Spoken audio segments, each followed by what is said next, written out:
Communiqué officiel du bureau du Sénat.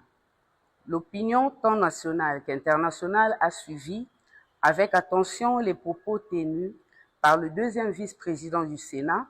lors de son point de presse du mercredi 4 mars 2026, relatif, entre autres, à la question du changement de la Constitution de la République démocratique du Congo du 18 février 2006.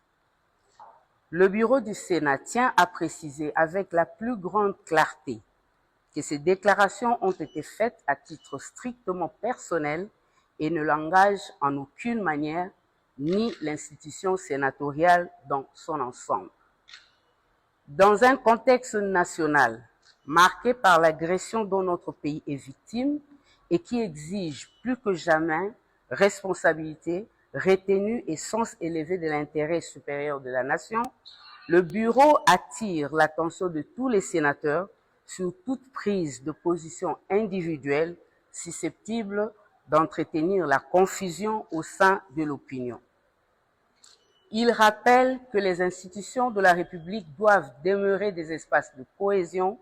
de stabilité et de responsabilité politique et non le cadre d'expressions individuelles susceptibles de fragiliser l'unité nationale. À cet égard, le bureau du Sénat réaffirme son attachement aux idéaux de paix, d'unité et de souveraineté nationale défendus par son Excellence, Monsieur le Président de la République, chef de l'État, Félix-Antoine Tshisekedi Tshilombo,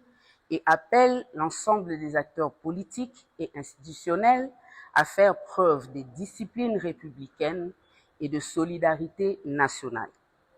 Dans l'intérêt supérieur de la nation, le bureau du Sénat réitère son engagement à accompagner toutes les initiatives visant à préserver la stabilité des institutions et à renforcer la cohésion nationale en cette période cruciale de l'histoire de notre pays.